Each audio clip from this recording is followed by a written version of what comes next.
തോക്ക് കൈവശം വെക്കാനുള്ള അവകാശത്തിന് വേണ്ടി നിരന്തരം വാദിച്ചയാൾ 31ാമത്തെ വയസ്സിൽ വെടിയേറ്റ് മരിക്കുന്നു. ചാർലി കിർക്കിൻ്റെ കാര്യമാണ് ഞാൻ പറഞ്ഞത്. അപ്പോൾ അമേരിക്കൻ പ്രസിഡന്റായ ഡൊണാൾഡ് ട്രംപിനെ സംബന്ധിച്ച് ഏറ്റവും പ്രിയപ്പെട്ട ഒരാൾ തന്നെയായിരുന്നു. അപ്പം ഈ ഒരു മരണത്തെ ട്രംപ് എങ്ങനെയായിരിക്കും വിലയിരുത്തുക? ട്രംപ് ആദ്യമേ അദ്ദേഹത്തിൻ്റെ പ്രതികരണം വന്നത് പിന്നെ today's A dark day in the history of America എന്ന്. അതായത് ഒരു ഇരുണ്ട അമേരിക്കൻ ചരിത്രത്തിലൊരു ദിനമാണ് എന്നാണ് കിർക്കിൻ്റെ മരണ വാർത്ത കേട്ടെന്ന് പറഞ്ഞത്. അത് അദ്ദേഹം പറയാൻ ബാധ്യസ്ഥനാണ്. കാരണം എന്ന് വെച്ചാൽ ഈ കഴിഞ്ഞ തെരഞ്ഞെടുപ്പിൽ കൺസർവേറ്റീവ് പാർട്ടിയിലെ യൂത്തിനെ മുഴുവൻ സംഘടിപ്പിച്ച് ഈ കൺസർവേറ്റീവ് പാർട്ടിയെ അടുപ്പിച്ചതിൻ്റെ മുഖ്യ സൂത്രധാരൻ എന്ന് പറയുന്നത് ഈ ചാർലി കിർക്കായിരുന്നു. ഈ ചാർലി കിർക്ക് 31ാമത്തെ വയസ്സിലാണ് മരിക്കുന്നത്, മനസ്സിലാക്കണം. അപ്പോൾ ഈ 18ാമത്തെ വയസ്സിൽ പുള്ളി കോളേജ് ഡ്രോപ്പ് ഔട്ടായി. അതിനുശേഷം പുള്ളി ടേണിംഗ് പോയിന്റ് USA എന്ന് പറഞ്ഞിട്ടൊരു സംഘടന രൂപീകരിക്കുകയാണ് ചെയ്യുന്നത്. ഇതിലേക്ക് ഈ കൺസർവേറ്റീവ് പാർട്ടിയുടെ യൂത്ത് വിങ്ങിനെ പുള്ളി റിക്രൂട്ട് ചെയ്തുകൊണ്ട് പരിശീലിപ്പിച്ചെടുക്കുകയാണ് ചെയ്യുന്നത്. ഇത് പെട്ടെന്ന് കയറി ഒരു മഹാപ്രസ്ഥാനമായിട്ട് അങ്ങോട്ട് മാറി. ഇപ്പോൾ തന്നെ നമ്മുടെ അവരുടെ അടുത്ത് നോക്കിയാൽ പിന്നെ എക്സിലും ഇൻസ്റ്റയിലും ഒക്കെ മില്യൺസാണ് ഫോളോവേഴ്സ് ഉള്ളത്. അപ്പോൾ അങ്ങനെയാണ് ഈ യൂത്ത് വിങ്ങിൻ്റെ, ഈ കൺസർവേറ്റീവ് പാർട്ടിയുടെ യൂത്ത് വിങ് മുഴുവൻ ഈ കിർക്കിൻ്റെ കൈവശമായി എന്ന് തന്നെ പറയാം. എന്നിട്ട് കിർക്കിൻ്റെ അയാളുടെ പോഡ്കാസ്റ്റ് ഉണ്ട്. പോഡ്കാസ്റ്റ് പറഞ്ഞാൽ മില്യൺസാണ് അയാളുടെ വ്യൂസ് എന്ന് പറയുന്നത്. അപ്പോൾ ഈ കോളേജിൽ നിന്നുള്ള യുവാക്കളെ തിരഞ്ഞുപിടിച്ചിട്ട് അവരെ ട്രെയിൻ ചെയ്തിട്ട് ഈ കൺസർവേറ്റീവ് പാർട്ടി കൊടുക്കുന്ന പ്രക്രിയയും ഈ ചാർലി കിർക്കിൻ്റെ ആയിരുന്നു. അപ്പോൾ അങ്ങനെ അതിൻ്റെ കൂട്ടത്തിലാണ് ഇദ്ദേഹം ഈ തോക്ക് കൊണ്ടു നടക്കാനുള്ള അവകാശം ഇൻഡിവിജ്വൽസിൻ്റെ, അമേരിക്കൻ സിറ്റിസൻസിൻ്റെ അവകാശമാക്കി മാറ്റണമെന്ന് ശക്തമായിട്ട് വാദിച്ച മനുഷ്യനാണ് ചാർലി കിർക്ക്. അപ്പോൾ അദ്ദേഹത്തിൻ്റെ തന്നെ മരണം തോക്കുകൊണ്ട്, അത് ഒറ്റ ബുള്ളറ്റ് കൊണ്ട് കഴുത്തിൻ്റെ ഇടതുഭാഗത്ത്. അത് സംഭവിച്ചതെന്ന് വെച്ച് കഴിഞ്ഞാൽ ഈ യൂട്ടാ വാലി യൂണിവേഴ്സിറ്റിയിൽ ഇദ്ദേഹം ഒരു പുതിയ ക്യാമ്പയിൻ സ്റ്റാർട്ട് ചെയ്തിരുന്നു. അമേരിക്കൻ കമ്മിങ് ബാക്ക് എന്ന് പറഞ്ഞിട്ടൊരു പ്രചാരണ പരിപാടി ക്യാമ്പസുകളെ അധിഷ്ഠിതമാക്കിയിട്ട് നടത്തി. ഇതെല്ലാം ഉദ്ദേശം ഇത് തന്നെയാണ്. അപ്പോൾ അവിടെ പ്രസംഗിച്ചുകൊണ്ടിരിക്കുന്ന സമയത്ത് ഒരാളുടെ ഒരു ചോദ്യം ഉണ്ടായിരുന്നു, ഈ അമേരിക്കയിൽ ഈ ഗൺ വയലൻസിനെ കുറിച്ചിട്ടും കൂട്ടക്കൊലകളെ കുറിച്ചിട്ടുള്ള അഭിപ്രായം എന്താണെന്നുള്ളതാണ് ഒരു വിദ്യാർത്ഥി എഴുതിയിട്ട് ചോദിച്ചത്. അതിന് മറുപടി പറഞ്ഞുകൊണ്ടിരിക്കുമ്പോഴാണ് ഇദ്ദേഹത്തിന് വെടിയേൽക്കുന്നത്. അതൊരു വല്ലാത്തൊരു എന്താ പറയുക, ഒരു ചരിത്രത്തിൻ്റെ ഒരു വൈപരീത്യം എന്നുകൊണ്ട് നമുക്കിങ്ങനെ കാണാൻ കഴിയും. അപ്പോൾ ഈ ഒരു രീതിയിലേക്ക് ഇങ്ങനെ ഉയർന്നു വന്ന്, അത് മാത്രമല്ല ഇപ്പോൾ കഴിഞ്ഞ തെരഞ്ഞെടുപ്പിലെ അരിസാന ഡെമോക്രാറ്റുകളുടെ കുത്തകയായിരുന്നു. ആ അരിസാന ഡെമോക്രാറ്റുകളുടെ കയ്യിൽ നിന്ന് തിരിച്ചു പിടിക്കുന്നതിലും സഹായിച്ചത് ഈ ചാർലി കിർക്കാണ്. അതേപോലെ തന്നെ JD വാൻസിൻ്റെ വിജയത്തിന് വേണ്ടി, JD വാൻസുമായിട്ട് വളരെ ഏറ്റവും അടുത്ത, JD വാൻസിൻ്റെ എന്താ പറയുക, ഏറ്റവും അടുത്ത സുഹൃത്തും കൂടെയാണ് ഇദ്ദേഹം. അതേപോലെ ട്രംപിൻ്റെയും സുഹൃത്താണ് ഈ പയ്യനാണെങ്കിലും. 31 വയസ്സെന്ന് പറഞ്ഞാൽ പയ്യൻ തന്നെയാണല്ലോ. ആ പയ്യനാണെങ്കിലും ട്രംപിൻ്റെ ഏറ്റവും വലിയ കൂട്ടാളിയായിരുന്നു. അപ്പോൾ ഈ ഒരു പ്രാമുഖ്യം അമേരിക്കയിൽ ഏറ്റവും കൂടുതൽ ഇപ്പം സത്യം പറഞ്ഞു കഴിഞ്ഞാൽ ചെറുപ്പക്കാരിൽ ഏറ്റവും ഇൻഫ്ലുവൻഷ്യൽ ആയിട്ടുള്ള ഒരു വ്യക്തിയായിരുന്നു, വലതുപക്ഷമായിരുന്നു. ആ ഇൻഫ്ലുവൻഷ്യൽ വ്യക്തിയും മാത്രമല്ല, ഏതാണ്ടൊരു ഭയങ്കര ആകർഷണം പോലെയായിരുന്നു ചെറുപ്പക്കാർ. ഇദ്ദേഹത്തിൻ്റെ ഈ പോഡ്കാസ്റ്റ് മാത്രമല്ല, ഏറ്റവും ബെസ്റ്റ് സെല്ലിംഗ് ഓഥറും കൂടെയാണ് ഈ 31 വയസ്സിനകത്ത്. ഇദ്ദേഹത്തിൻ്റെ പുസ്തകങ്ങളെല്ലാം ഇങ്ങനെ മില്യൺസ് വെച്ചിട്ടാണ് ചെലവഴിഞ്ഞ് പോയിക്കൊണ്ടിരിക്കുന്നത്.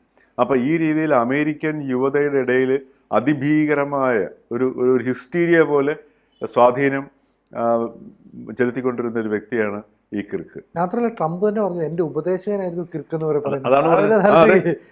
ഈ യങ്സ്റ്റേഴ്സിനെ മുഴുവൻ കൂടെ നിർത്തി എന്നെ ഇത്രയും വിജയിപ്പിക്കുന്നതിൽ വലിയൊരു പങ്ക് വഹിച്ചിട്ടുണ്ട്. അതെ തന്നെ. കാരണം എന്ന് വെച്ചാൽ ഈ യുവജനത പ്രധാനപ്പെട്ട, ഇപ്പൊ പുതിയ വോട്ടേഴ്സ് വലിയ പ്രധാനപ്പെട്ട ഘടകമാണ്. അപ്പൊ ആ ഈ യുവാക്കളെ മുഴുവൻ കൺസർവേറ്റീവ് പാർട്ടിയിലേക്ക് കൊണ്ടുവന്നതിന്റെ ഉത്തരവാദിത്വം എന്ന് പറഞ്ഞാൽ അതിന്റെ മുഴുവൻ ചുമതല ഇദ്ദേഹത്തിന്റെ ആയിരുന്നു. അപ്പൊ ആ ഒരു പ്രക്രിയ, പിന്നെ അതുപോലെ ഇയാളുടെ പോഡ്കാസ്റ്റ് എന്നൊക്കെ പറഞ്ഞു കഴിഞ്ഞാൽ ഈ പറഞ്ഞ മില്യൺസ് ആൻഡ് മില്യൺസ് ആണ് കേൾക്കുന്നത്. അപ്പൊ ഇയാളുടെ പോഡ്കാസ്റ്റ് ഇരുന്ന മുറിയിൽ, അയാൾ നടത്തിക്കൊണ്ടിരുന്ന മുറിയിൽ വെച്ചിട്ടാണ് കഴിഞ്ഞ ദിവസം ഇദ്ദേഹത്തിന്റെ ഭാര്യ എറീക്ക കിർക്ക് ഇത് അദ്ദേഹത്തിന് ഈ പറഞ്ഞതുപോലെ അവിടെ നന്ദി പ്രകാശിപ്പിക്കുക എന്നുള്ളപ്പം തന്നെ ഈ കിർക്ക് തുടങ്ങി വെച്ച പ്രക്രിയകൾ ഇനി ഞാൻ തുടർന്നുകൊണ്ട് പോകുമെന്നൊക്കെ പറഞ്ഞിട്ട് അതിഗംഭീരമായൊരു, സ്വാഭാവികമായിട്ടും 31 വയസ്സുള്ളൊരു യുവാവിൻ്റെ പിന്നെ ഭാര്യ വിധവയാകുമ്പോൾ ഉണ്ടാകുന്നൊരു മാനസികാവസ്ഥയുണ്ട്. അതെ അതെ. മാത്രമല്ല ഇയാളൊരു പെർഫെക്റ്റ് ഫാദറായിരുന്നു. അമേരിക്കയിൽ ഈ പറഞ്ഞതുപോലെ ഇപ്പം എന്ത് തന്നെയാണെങ്കിലും നേരിടുന്ന, നമ്മളിന്നിപ്പോൾ കേരളം നേരിടുന്ന ഒരു പ്രശ്നമുണ്ടല്ലോ, കുടുംബം ശിഥിലീകരിക്കപ്പെട്ടു പോകുന്ന ഒരവസ്ഥയുണ്ടല്ലോ. അതെ. അതേതാണ്ട് ശിഥിലീകരിക്കപ്പെട്ട ഒരവസ്ഥയിൽ അമേരിക്കൻ കുടുംബങ്ങളെ റിട്രീവ് ചെയ്യുന്നതിൽ ആ അമേരിക്കൻ കുടുംബങ്ങളുടെ ആ കുടുംബ വ്യവസ്ഥയും കുടുംബ മൂല്യങ്ങളെയും ഒക്കെ ഈ പറഞ്ഞതുപോലെ തിരിച്ചു പിടിക്കുന്നതിന് വേണ്ടിയിട്ട് ഏറ്റവും പ്രാമുഖ്യം, അതായത് ഇയാളുടെ പോഡ്കാസ്റ്റൊക്കെ ആ രീതിയിലുള്ള പോഡ്കാസ്റ്റ് ആയിരുന്നു. അതേപോലെ തന്നെ അബോർഷനെതിരെയുള്ള നിലപാട്, സ്ത്രീകളുടെ ശരീരത്തിൽ സ്ത്രീകൾക്ക് യാതൊരു അവകാശവും ഇല്ല എന്ന് വളരെ തുറന്നടിച്ചു പറയുന്ന ഒരു വ്യക്തി കൂടെയായിരുന്നു, വാദിച്ചുകൊണ്ടിരുന്ന വ്യക്തി കൂടെയായിരുന്നു ഈ ചാർലി കിർക്ക് എന്ന് പറയുന്നത്. അപ്പോൾ അങ്ങനെ ഉള്ളൊരു അവിടെയാണ് ഈ അമേരിക്കയിലെ ഈ വരുന്ന മാറ്റങ്ങളുടെ ഇത് ശ്രദ്ധിച്ചു പോകണം. അപ്പോൾ സ്ത്രീകളുടെ ശരീരത്തിൽ സ്ത്രീകൾക്ക് യാതൊരു അവകാശവുമില്ല, അബോർഷൻ ഒരു കാരണവശാലും നടപ്പിലാക്കാൻ പാടില്ല. ഇപ്പം ട്രംപിൻ്റെ തിരഞ്ഞെടുപ്പിൽ ഈ കൺസർവേറ്റീവ്സിൻ്റെ ഐഡിയയിലേക്ക് ഇത് വരാൻ കാരണം തന്നെ ഇയാളുടെ ഒരു സ്വാധീനമാണ്. അബോർഷനെതിരെയുള്ള നിലപാട് ഈ കിർക്കിൻ്റെ ഒരു സ്വാധീനം കൂടിയാണ്. അപ്പം അങ്ങനെയുള്ള ഒരു അവസ്ഥയിലാണ് ഇന്നലെ ഇയാളുടെ വൈഫ് എറിക്ക പറഞ്ഞിരിക്കുന്നത്, ഞാൻ ഇനി ഇദ്ദേഹത്തിൻ്റെ ശബ്ദത്തിൻ്റെ ഒരു കോട്ടവും പറ്റാതെ ഞാനത് ഏറ്റെടുക്കും, തുടർന്ന് ഇത് തുടരും എന്ന് പറഞ്ഞിരിക്കുന്ന സാധനം. അവരുടെ പ്രസംഗത്തിന് തന്നെ ഭയങ്കരമായ ഒരു അപ്രിസിയേഷനാണ് ഇന്നലെ നമുക്ക് കിട്ടിയിരിക്കുന്നത്, നമുക്ക് കാണാൻ കഴിയുന്ന സാധനം. അപ്പോൾ ഇത് കാണിക്കുന്ന സംഗതി എന്ന് വെച്ചാൽ അമേരിക്കയിലെ ജനങ്ങളുടെ ഒരു തരം അതുപോലെ എമിഗ്രേഷനെതിരെ ഇപ്പം ട്രംപിൻ്റെ ഇപ്പം നടപ്പിലാക്കിക്കൊണ്ടിരിക്കുന്ന പോളിസികളൊക്കെ എടുത്തു നോക്കിക്കഴിഞ്ഞാൽ മെയിൻ പോളിസികളുടെ എല്ലാം ആശയപ്രചാരകനും ആശയ രൂപീകരണ നേതാവുമായിരുന്നു ഈ കിർക്ക്. ഉദാഹരണത്തിന് അബോർഷനെതിരെയുള്ള നിലപാട്, അതുപോലെ ട്രാൻസ്ജെൻഡേഴ്സിനെതിരെയുള്ള നിലപാട്, പിന്നെ അതേപോലെ തന്നെ ഈ ഇമിഗ്രേഷനെതിരെയുള്ള നിലപാട്, പിന്നെ അമേരിക്കൻ ദേശീയത. അതുകൊണ്ടാണ് ഇദ്ദേഹത്തിൻ്റെ ഇപ്പോഴത്തെ ഈ പ്രചാരണ പരിപാടി തന്നെ അമേരിക്കൻ കമ്മിങ് ബാക്ക് എന്നുള്ള ഇത് തന്നെയായിരുന്നു. അതേപോലെ തന്നെ ഈ ഫാമിലി ഈ സംഗതികളിലേക്കുള്ള മൂല്യങ്ങൾ, സ്ത്രീകളുടെ ശരീരത്തിന് യാതൊരു വിധമായ അധികാരവും സ്ത്രീകൾക്കില്ല എന്ന് അമേരിക്ക പോലുള്ള സൊസൈറ്റിയിൽ പറയുകയും അവിടെ അതിന് പ്രാമുഖ്യം കിട്ടുകയും ചെയ്യുന്ന ഒരു അവസ്ഥയൊന്നും ആലോചിച്ച് നോക്കുക. അമേരിക്കൻ സൊസൈറ്റിയുടെ മാറ്റം ആലോചിച്ച് നോക്കുക. ഈ അമേരിക്കൻ സൊസൈറ്റിയിൽ നിന്ന് കയറ്റിവിട്ട ആ കയറ്റുമതി സാധനമാണ് ഈ മറ്റേ ഫെമിനിസവും ലിബറലിസവും എന്ന് പറയുന്നത്. അതൊക്കെ നമ്മുടെ കേരളത്തിൽ എത്രമാത്രം ശക്തമാണെന്ന് ആലോചിച്ച് നോക്കുക. അതൊക്കെ അമേരിക്കൻ ഡീപ് സ്റ്റേറ്റ് അവരുടേതായ മാർക്കറ്റ് തന്ത്രങ്ങൾക്ക് വേണ്ടി കിടത്തിവിട്ട സാധനമാണ്. നമ്മളത് അറിയുന്നില്ല എന്ന് മാത്രമേ ഉള്ളൂ. നമ്മൾ പെട്ടെന്ന് കേൾക്കുമ്പോൾ ഇതെല്ലാം വളരെ പുരോഗമനമായിരിക്കും. ഇന്ന് അവിടെ നിന്ന് മാറിയിട്ട് ഈ പറഞ്ഞതുപോലെ സ്ത്രീകളുടെ ശരീരത്തിൽ സ്ത്രീകൾക്ക് അവകാശമില്ല, അതേപോലെ തന്നെ അബോർഷൻ സ്ത്രീകൾക്ക് ചെയ്യാൻ പാടില്ല, സ്ത്രീകൾ ചെയ്യാൻ പാടില്ല എന്ന് പറയണമെന്നുണ്ടെങ്കിൽ അതിന് സ്വീകാര്യത അമേരിക്കൻ സമൂഹത്തിൽ ഉണ്ടാവണമെന്നുണ്ടെങ്കിൽ ആ സൊസൈറ്റിയിൽ വന്ന ഷിഫ്റ്റാണ് നമ്മൾ മനസ്സിലാക്കേണ്ടത്. അവിടെയാണ് ഈ അമേരിക്കൻ എംപയറിൻ്റെ ഈ ഒരു തകർച്ചയുടെ ചില ലക്ഷണങ്ങൾ നമുക്ക് കാണാൻ കഴിയുന്നത്. ഇപ്പോൾ അതിനെതിരെയുള്ള ഇപ്പോൾ ഒന്ന് ആലോചിച്ച് നോക്കുക, ഒറ്റ വെടി മാത്രമേ ഇയാളുടെ പുറത്ത് ചെയ്തുള്ളൂ സാധനം. ഈ കിർക്കിന് അത് ഇപ്പോഴും ശരിക്കും പറഞ്ഞാൽ ഒരു ടൈലർ എന്നും പറഞ്ഞൊരു 22 വയസ്സുകാരനെ അറസ്റ്റ് ചെയ്തിട്ടുണ്ട്. അതിഭീകരമായ അന്വേഷണവും മാൻഹണ്ടുമാണ് ഇയാളുടെ അറസ്റ്റിന് പിന്നാലെ ഈ FBI നടത്തിയ സംഗതി. അപ്പോൾ ഇപ്പോൾ ഒരാളെ അറസ്റ്റ് ചെയ്തിട്ടുണ്ട്, പക്ഷേ അയാൾ തന്നെയാണ് എന്ന് പൂർണ്ണമായിട്ടും ഉറപ്പിച്ച് പറയാൻ പറ്റാത്ത അവസ്ഥയുമാണ്. അപ്പോൾ ഇതിനെതിരെയും വളരെ ശക്തമായൊരു അടിയൊഴുക്കുകൾ നടന്നുകൊണ്ടിരിക്കുകയാണ് അമേരിക്കൻ സമൂഹത്തിൽ.